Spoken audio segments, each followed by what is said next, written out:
la Somalie et le Somaliland qui durent depuis plus de 12 ans sont dans une impasse. C'est pour parler qui ont été initiés par la Turquie, la Djibouti et l'Éthiopie et d'autres pays qui n'ont pas abouti à un accord satisfaisant pour les deux parties. La Somalie refuse de reconnaître le Somaliland comme État indépendant et souverain. Et le Somaliland refuse de renoncer à son statut acquis depuis sa déclaration d'indépendance en 1991. C'est pour parler son temps voué à l'échec, car ils ne tiennent pas compte à la réalité historique, politique et juridique du Somaliland. Il est temps de mettre fin à cette mascarade et de laisser le Somaliland d'accéder et de décider de son avenir. Il est temps d'appeler à un tribunal international impartial et compétent pour trancher la question du statut du Somaliland. Il est temps de respecter le droit international et le principe d'autodétermination des peuples. Mesdames et messieurs, le Somaliland a le droit de vivre en paix et en sécurité. Le Somaliland a le droit de choisir son destin. Le Somaliland a le droit d'être reconnu et respecté. Comme nous devons lui garantir, c'est que nous devons lui demander, c'est que nous devons lui offrir.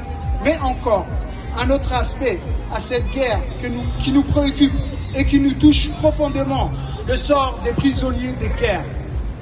Le sort des prisonniers de guerre.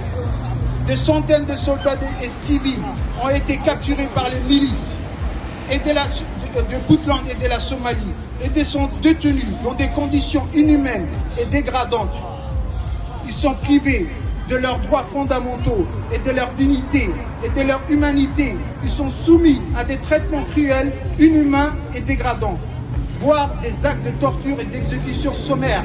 Ils sont utilisés comme des monnaies d'échange, des otages ou des boucliers humains.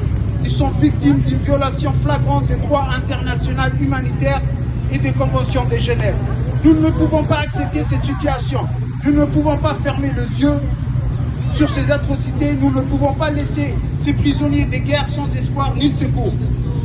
Nous devons agir pour la libération. Nous devons faire pression sur les parties au conflit pour qu'elles respectent les règles de la guerre et qu'elles traitent les prisonniers de guerre avec humanité. Nous devons faciliter les échanges prisonniers entre le Somaliland et la Somalie et les milices de Puntland. Dans le cadre d'un processus transparent et équitable, nous devons assurer le suivi et la protection des prisonniers libérés et leur offrir une assistance médicale, psychologique et sociale. Nous devons leur rendre leur liberté et leur dignité. Ce que nous essayons de faire avec l'appui de la communauté internationale et des organisations humanitaires. Et ce que le fait notamment Madame Catherine Lane, la représentante spéciale du secrétaire général des missions d'assistance des Nations Unies en Somalie, où nous sommes. Madame Lane qui a pris ses fonctions en mai 2023 et qui a fait la question des prisonniers de guerre une priorité.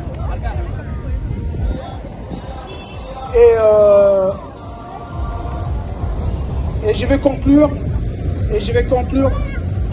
pour la vérification des échanges des prisonniers avec la participation de la Comité internationale de la Croix-Rouge, les CICR et d'autres acteurs humanitaires.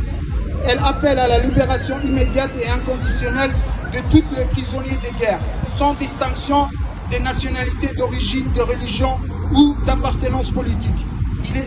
Elle insiste sur la nécessité de respecter le droit de l'homme et le droit international humanitaire et de mettre fin à toutes les formes de violence et de maltraitance à l'égard des prisonniers de guerre.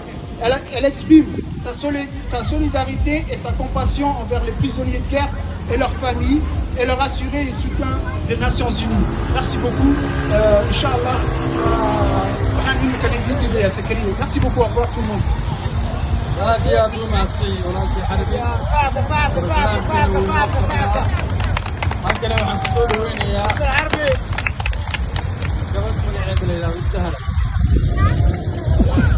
oo idin